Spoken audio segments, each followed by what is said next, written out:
When you see yourself, you gotta be yourself. It's true in the podcast game. It's true on the basketball court, and it's true in life. Damn it. Hello, I am Joe Walkowski, the professional gambler, New York City basketball legend, and I am back giving the NBA daily drop on the Props Network. You know what? We're around 65% on the season. Not many people are thinking about basketball at this moment in time. It's 12:30 on Wild Card Weekend, damn it. But you know what? That's why the Wizard of the Hardwood, you know what? You can't see it right here, but I even put parquet flooring down just so I would be just immersed in a basketball conducive environment. That's the kind of dedication I bring to this sport, so I can import this knowledge to bettors all over YouTube, veteran and noob alike. So let's get into it. So we know we're going to probably be betting big dollars on the NFL today. I'm sorry I called it dollars. I don't know why I did this. This is my first time wearing this hat, and it changed me. But okay, we're going to be playing the NFL like crazy today. So you want to go kind of simple with the NBA, all right?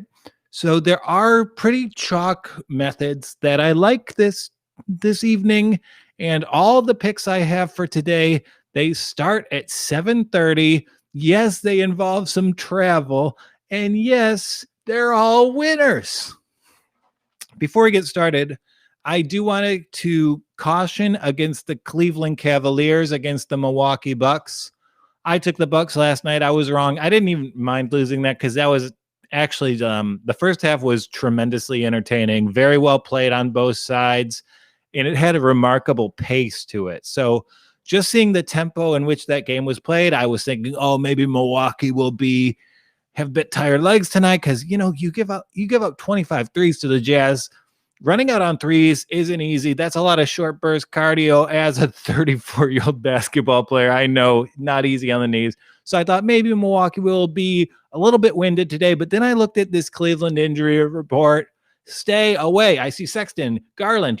The whole Sexland is hurt. Come on, we need to get our Sexland back in 100% again.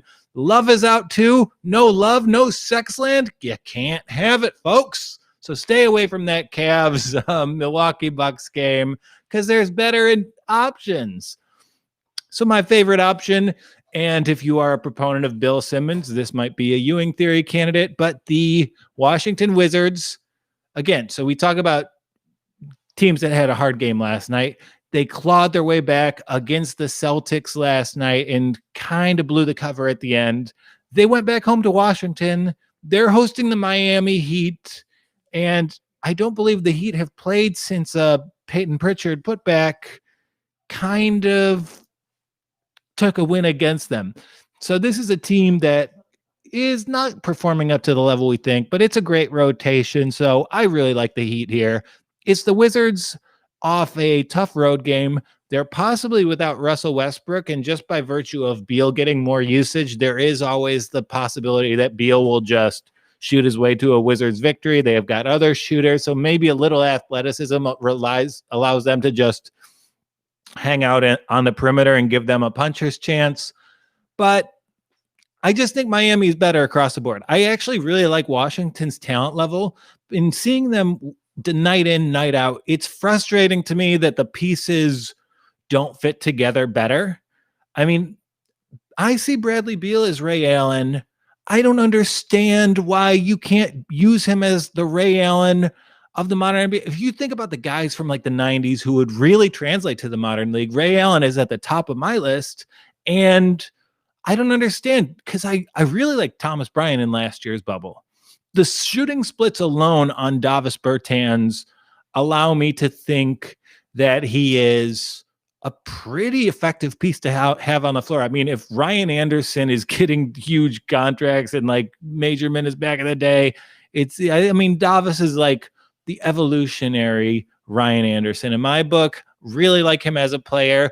And even everyone hates Russell Westbrook, but I loved how he changed his game in Houston second half last year. That's a horribly run franchise. And now in Washington, it's just not working. Are the small forwards that bad? No, that's not the case. I really think that it's the head coach. So tonight, close your eyes. Think about these basketball players. The measure of these rosters, I don't think it's that different. But the thing is, Miami, they're one of the best run organizations in sports. Spoelstra's a future Hall of Famer. They smell the win. They're going to be forcing the issue. And if I know it's almost 7 points on the road, so I advise maybe if it gets 6 is fine. If it gets to 7, buy it down to 6.5.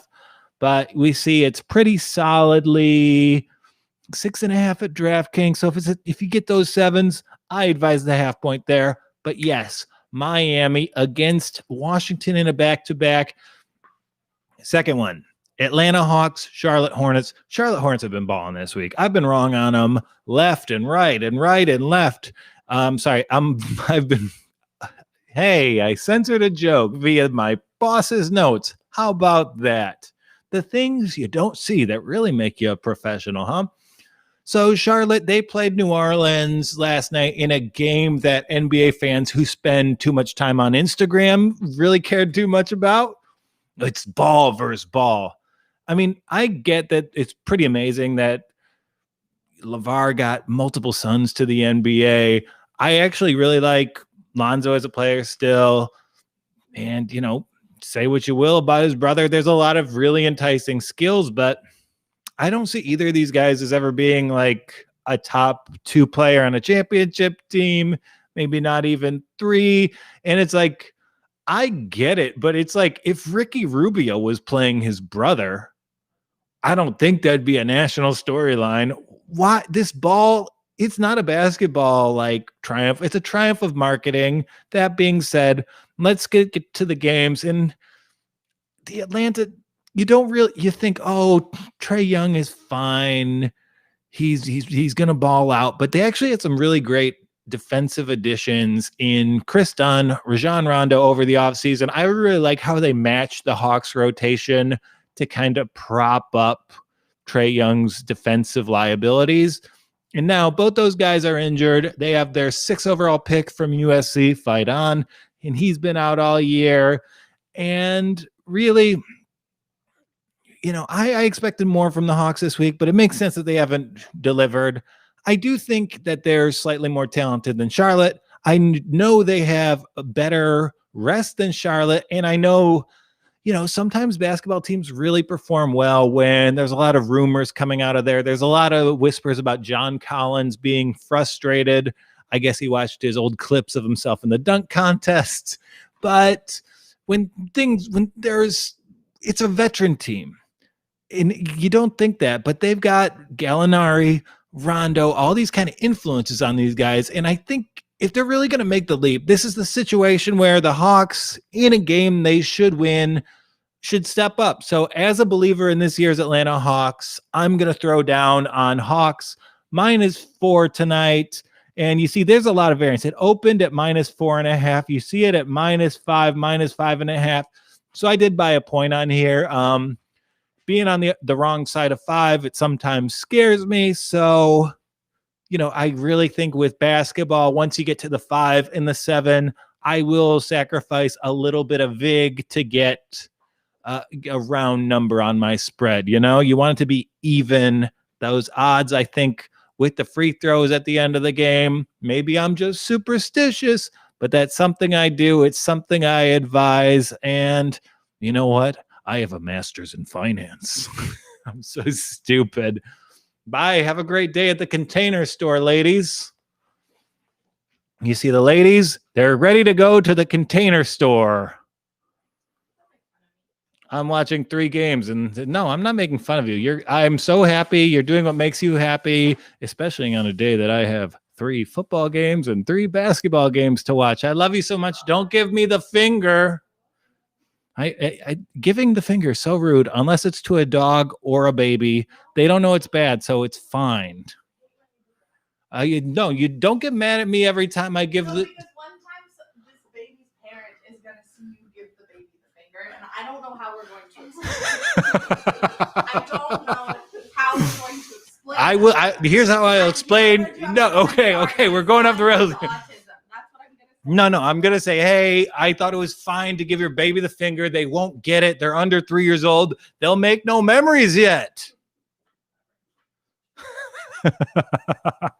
I can't wait to hear the note I'm going to get after the show about that exchange. 50-50. It could be positive or negative. Sam always tells me, yeah, make the show more chaotic. I think my fiance yelling at me for giving a baby the finger, is probably along those lines. Okay, so we have one more pick. I did want to take the Bucks here. And okay, last pick. I like the Pacers -3 over the Suns. The Suns played last night. They played in Detroit. They played overtime. They gave up a lead. That suggests a tired team to me. And this isn't just like schedule analysis. This is also like, I watch 3 basketball games every night. I kind of have them on in the background.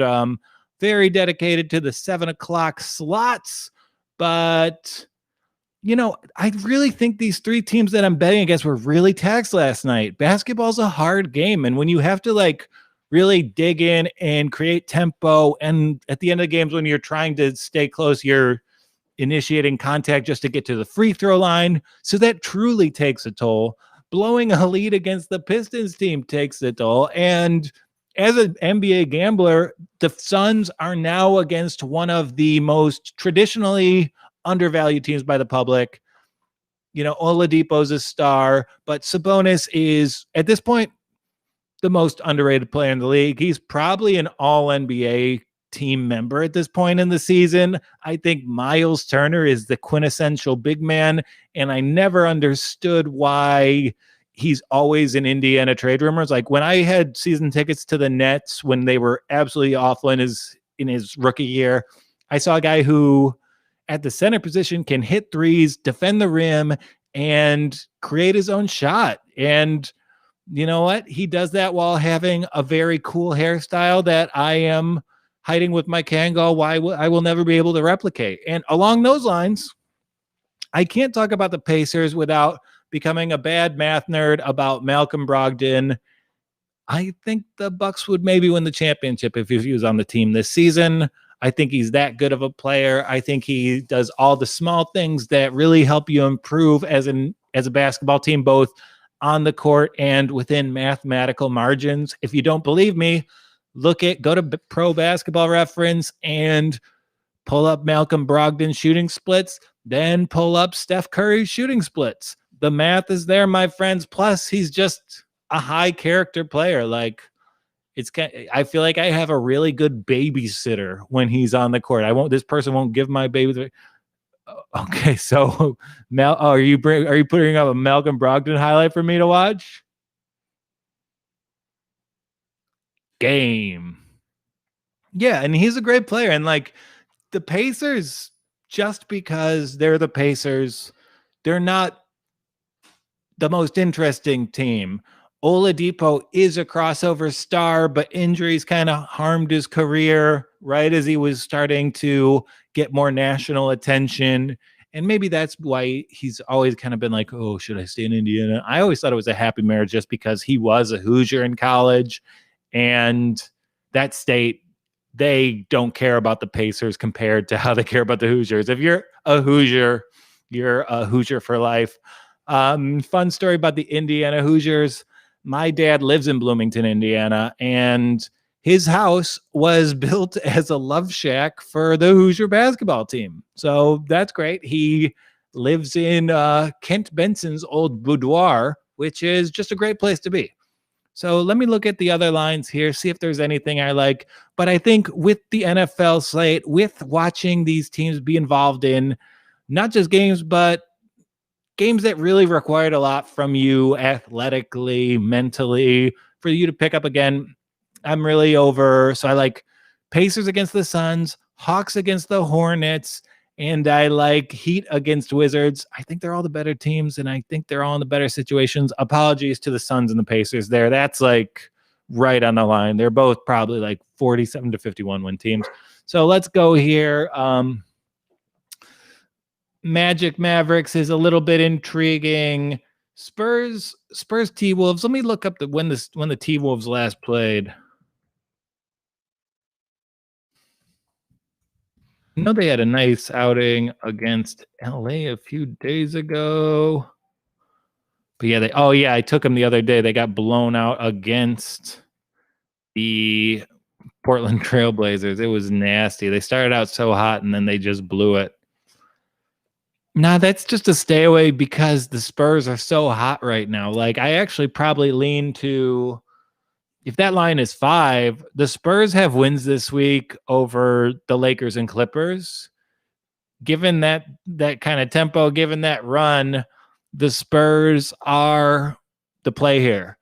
So if my other NBA bets are looking good, I'm gonna throw in, but I do know my attention will be a little bit divided this evening. And maybe also I talked about these games that fit the bill. There is a Sacramento game. If you'll just scroll down for me a little bit there, Sam. So Blazers at Kings. This is a tough game for the Kings, I think. I think the Blazers are looking a little hot. And I think if you look at the rosters, I think Portland's is just kind of a better version of Sacramento's roster. They don't have the potential variable of a Marvin Bagley, or I know they're a little bit older, but they are the version of what Sacramento's trying to develop, more or less. And yeah, I think that I'm going to take the big brother in that situation. So my picks for tonight are, I like the Miami Heat, I like the Atlanta Hawks, and I like the Indiana Pacers. And should we go crazy? Should we add on Blazers and Spurs? Let's do it. Let's do 5 picks today. It's wild card weekend. We'll get wild over here, and it's going to be so dumb because I know football is going to be awesome today, and I won't pay attention to these like I should. And I don't even know how to watch 5 basketball games at my house. So that's going to be a fun thing for me to work on. So yeah, I will place those bets right now. So I will be honorable about this. I do place every bet I advise on here. So, if you see me under a bridge in a few weeks, you can just say, hey, wouldn't have been the case if Sexland was active. And, all the other homeless people be like, oh yeah, I know about Sexland being active. And then we'll have a nice homeless orgy. It'll be a beautiful moment of the classes coming together over how bad of a basketball gambler I am. Hachi machi. So I said the Spurs -5, and I said the Blazers -6. We are going to buy a 0.5 point on the Blazers, and we're gonna put 25 on each. We'll buy a 0.5 point on Spurs too. Bring it down to a 4.5 point line. So yeah, we have 5 picks, and if I hit all of them, I'll be like 500 for the weekend. Geez, NFL is going to be tough this week. Hard slate to predict. So I say place bet. You place the bet. And it's placed. We've got 5 NBA bets. If it is, what's the crossover parlay? Tie anything you want to the Tampa Bay money line. The Tampa Bay money line is a sure thing. So honestly, if you're placing these now, tie them all to the Tampa money line and make them all juiceless. I think that's a pretty cool idea. And if you disagree with me, get in the comments. If you like me, subscribe. If you dislike me, subscribe, because I'm not here to say, oh, I'm smarter than you.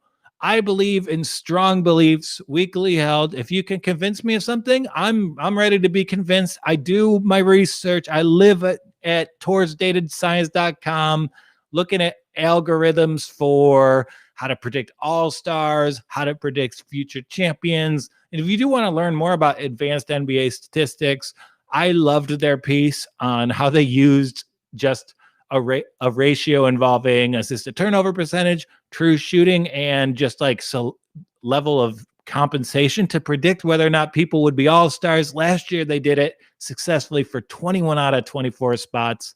It was just something a little cool. Just being a little basketball nerd. So the crossover parlay, just tie it to Tampa Bay. It's too easy. Well, I had a great time on the show today. I will see you guys again on Monday, and we're going to have a lot of great clips. We're going to have a lot of great times. And until next time, I'm Joel Walkowski for the Props Network, walking off.